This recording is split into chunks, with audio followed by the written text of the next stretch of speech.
Tolkien voyage en Terre du Milieu. Le titre de l'exposition dit qu'on souhaite présenter à tous les publics le monde inventé par Tolkien. Que les visiteurs connaissent ou non déjà Le Seigneur des Anneaux et Le Hobbit, les deux œuvres principales de Tolkien dont on voit ici les jaquettes dès la première salle, ou qu'ils aient simplement entendu son nom, ou qu'ils sachent qu'il existe.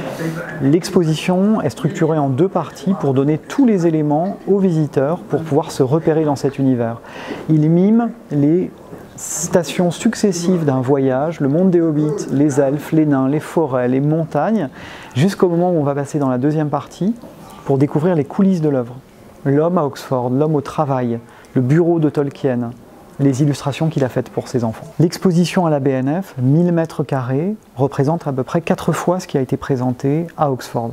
Il s'agit d'amener un public français, francophone, continental, vers un imaginaire un peu différent. Donc les trésors qui viennent des réserves de la BNF et des collections de musées qui ont prêté des documents, des armes, des calendriers, des cartes, des tableaux, c'était un effort de médiation vers une culture qui est un peu différente de la nôtre, un imaginaire qui n'est pas français et vers lequel il faut guider les visiteurs pour faciliter l'entrée dans la Terre du Milieu. On a du mal à situer Tolkien en France puisqu'il écrit dans un genre littéraire qui jusqu'à récemment n'avait pas vraiment de nom dans les bibliothèques et dans les librairies. Donc son œuvre s'inscrit dans le genre de la fantasy, qui est un genre littéraire défini par la présence d'un monde imaginaire, marqué souvent par une atmosphère médiévale, avec des guillemets, et le merveilleux. Il n'a pas inventé le genre de la fantaisie, mais il a certainement donné ses lettres de noblesse et une forme de modernité à un genre qui venait du 19e siècle. Après Tolkien, il y a eu aussi bien Harry Potter que Game of Thrones, qui tous sont contenus en germe dans Le Seigneur des Anneaux. L'idée de Tolkien est d'utiliser le merveilleux pour parler de notre terre, de notre monde, des enjeux fondamentaux, notre rapport à la nature, la terre que nous allons laisser à nos enfants après notre mort, mais par le prisme du merveilleux. C'est un choix délibéré de Tolkien qui pense que le conte de fées, c'est un genre littéraire qui peut aussi intéresser les adultes. Lorsque vous verrez l'exposition, vous serez peut-être frappé par la présence des arbres, de la nature sous diverses formes et dans au moins 2 salles, les elfes et les forêts. Il faut savoir que l'arbre, c'est un organisme vivant qui fascine Tolkien tout au long de sa vie. D'une part, donc il a aimé représenter des arbres de manière réaliste ou plus surréelle. C'est aussi un symbole pour lui de l'évolution des langues. Et on le sait, Tolkien, philologue, a inventé des langues à son tour pour adapter le parler en fonction des peuples, de l'histoire de son monde. Vraiment, histoire, géographie, langue, tout se tient. Et enfin, les langues, c'est aussi une manière de représenter toutes les ramifications des histoires, des récits, des racines communes, et puis des fleurs totalement inattendues qui vont naître tout au long de sa vie. Donc l'arbre est absolument central. Mais bien sûr, pour nous, en 2019, l'œuvre de Tolkien a une résonance particulière dans les enjeux écologiques qu'elle soulève depuis les années 50. Tolkien n'est pas quelqu'un qui était tourné vers le passé, il pensait que le passé permettait vraiment de comprendre le présent et qu'on en avait besoin, qu'on avait besoin d'un sol où s'enraciner. C'est quelqu'un qui anticipe plutôt des réflexions écologistes sur les limites de la technique.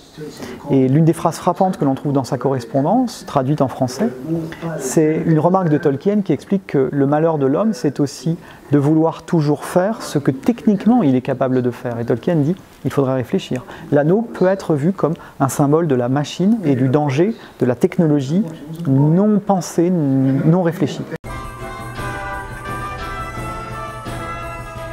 Cette tapisserie est réalisée d'après une aquarelle qui est certainement une des préférées de Christopher Tolkien. Il a raconté comment petit garçon, il s'est réveillé la nuit, il a cherché son père, il a pleuré et des larmes se sont mélangées à l'aquarelle. L'intérêt était aussi de montrer comment l'œuvre de Tolkien est une œuvre qu'il a créée tout au long de sa vie. Il a échappé presque par miracle à la Première Guerre mondiale. Dans les tranchées, il a contracté une fièvre et il a été rapatrié. Sur son lit d'hôpital, il a dicté à sa femme ce qui est devenu les Contes perdus. La naissance du Silmarillion, si l'on veut. Au bout de 20 ans, Le Hobbit a été publié vraiment par hasard, par accident, et ça a vraiment modifié les projets de Tolkien, qui par la suite a été amené à écrire Le Seigneur des Anneaux, publié en 1954 seulement. L'œuvre de Tolkien, c'est vraiment une œuvre monde, mais aussi une œuvre vie, si on veut. C'est quelqu'un qui a écrit toute sa vie dans l'espoir d'être lu par ses amis, par ses enfants ou par un public un peu plus large. La grande caractéristique de Tolkien, c'est que comme Umberto Eco, il a une connaissance intime du Moyen-Âge. On en trouve des traces dans son œuvre.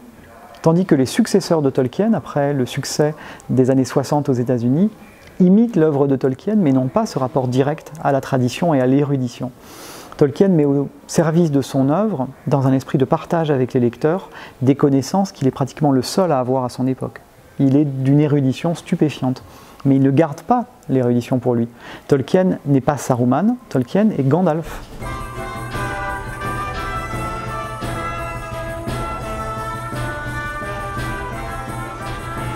Nous voici arrivés en Mordor, le terme du voyage pour Frodo et son compagnon Sam, venus apporter l'anneau là où il a été forgé pour le détruire. C'est le but du voyage, de cette quête inversée du Graal, puisqu'il faut absolument empêcher que Sauron, le Seigneur des Anneaux, retrouve l'anneau et étende sa domination sur le monde libre.